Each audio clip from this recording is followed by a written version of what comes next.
हमारे बीच वो नहीं है। ये दुखद समाचार देश को कल रात को मिला। उन्हें एम्स में भर्ती कराया गया था शारीरिक समस्याओं की वजह से, लेकिन रात 9:51 पर उन्होंने अंतिम सांस ली। आपको बताएं कि एम्स की तरफ से जो जानकारी दी गई उसमें ये बात आई। इस रात को 8:06 पर उन्हें अस्पताल में भर्ती कराया गया। 9:51 पर उन्होंने अंतिम सांस ली और आज पूरा देश उन्हें नम आंखों से याद कर रहा है, उन्हें श्रद्धांजलि दे रहा है। उनके किए कार्यों को, चाहे वो वित्त मंत्री के तौर पर उन्होंने इस देश के लिए बड़े डिसीजन लिए, चाहे प्रधानमंत्री के तौर पर उन्होंने देश के लिए बड़े और व्यापक डिसीजन लिए, उनके चलते जो बदलाव इस देश में आया और उन तमाम कार्यों को आज पूरा देश याद कर रहा है। आपको हम बता दें कि प्रधानमंत्री के तौर पर मनमोहन सिंह ने कई बड़े फैसले लिए और उनमें जो सबसे अहम और सबसे बड़ा जो उनका फैसला था वो राष्ट्रीय ग्रामीण रोजगार गारंटी योजना की शुरुआत की। 100 दिन के रोजगार की गारंटी इसके जरिए देश के गरीब तबके को दी गई और उन्हें सुनिश्चित किया गया कि साल में कम से कम 100 दिन उन्हें काम करने को मिलेगा। लगातार नेताओं की प्रतिक्रिया सामने आ रही हैं। इस शोक की घड़ी में अपनी संवेदनाएं वो व्यक्त कर रहे हैं मनमोहन सिंह के प्रति, उनके परिवार के प्रति। आइए सुनवाते हैं आपको लालू प्रसाद यादव ने क्या कहा है।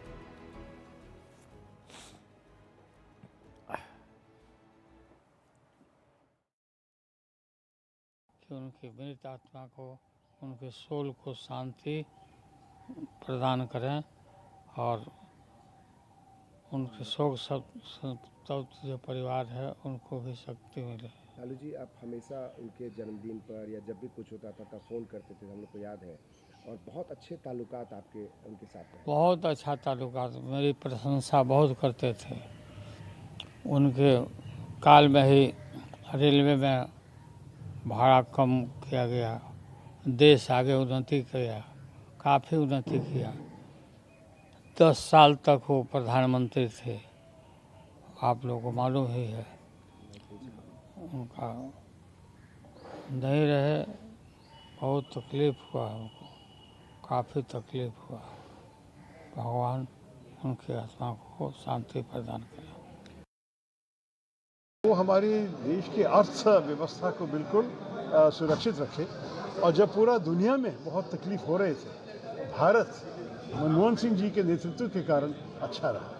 तो ये सब देखने से आपको ये भी पता चलना चाहिए कि भारत का जो बहुत सारे अच्छा बदलाव हुआ, अच्छा चेंजेस हुए हमारे देश में, ये सारे मनमोहन सिंह जी के क्रेडिट में होना है। कभी कभी ये जरूर एक समय मुझे याद आता है 2012, 13, 14 का, जब कांग्रेस में उन पे हमले होते थे तो कई बार प्रधानमंत्री खुद कहते थे कि वो समझ नहीं पा रहे हैं इस तरीके के तीखापन, इस तरीके का समय क्यों आया है। लेकिन ठीक है, वो राजनीति होती है, जो समय है वो समय है। लेकिन ये एक समय भी है इस चीज़ को याद करने का कि राजनीति में सोच समझ से नीति बनानी, सभ्यता से बनानी, किस आचरण से बड़े बड़े राजनेताओं को रहना, इसका एक बड़ा उदाहरण रहे डॉक्टर साहब। बहुत सामान्य परिवार से संबंध रखने वाले बड़े अर्थशास्त्री, और केवल अर्थशास्त्री ही नहीं तो एक उदारीकरण की नीति को अपनाने वाले ऐसे देश के प्रधानमंत्री, उनकी नीतियों का लाभ देश को मिल रहा है, आगे भी लगातार मिलता रहेगा। उनके निधन से एक राजनीतिक क्षति हुई है। मैं उनको अपनी ओर से श्रद्धांजलि अर्पित करता हूँ। परिवार के और सभी संबंधियों को उनके जाने की इस क्षति का यानी सहन करने की शक्ति प्रभु प्रदान करे। मैं उनको प्रभु से प्रार्थना करता हूं कि अपने चरणों में उनको स्थान दें। धन्यवाद। तो एक महान नीतिकार और भारत की अर्थव्यवस्था के भीष्म पिता कहे जाने वाले डॉक्टर मनमोहन सिंह के निधन की खबर कल रात आई और पूरा देश इसे सुनकर शोकमय हो गया। 10 साल तक देश के प्रधानमंत्री रहे डॉक्टर मनमोहन सिंह और लंबे समय से कहा जा रहा है वो स्वास्थ्य संबंधी समस्याओं से जूझ रहे थे। इससे पहले भी उन्हें कई बार अस्पताल में दाखिल कराया गया था। केंद्र सरकार ने उनके निधन पर 7 दिन का राष्ट्रीय शोक घोषित किया है। साथ ही शुक्रवार के सभी कार्यक्रम रद्द कर दिए गए हैं। डॉक्टर मनमोहन सिंह का अंतिम संस्कार कल यानी शनिवार को किया जाएगा।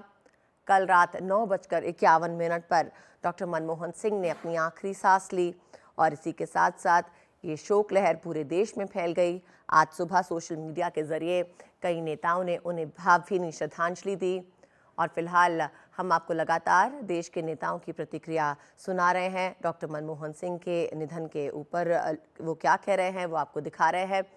लेकिन आपको बता दें कि एक महान नीतिकार के रूप में डॉक्टर मनमोहन सिंह एक बहुप्रतिष्ठित नेता बने रहे हैं और उनके कार्यकाल में जो 2004 से 2014 तक रहा, उसमें कई ऐसे बदलाव किए गए जिसमें राजनीतिक विकास एक अहम बात है।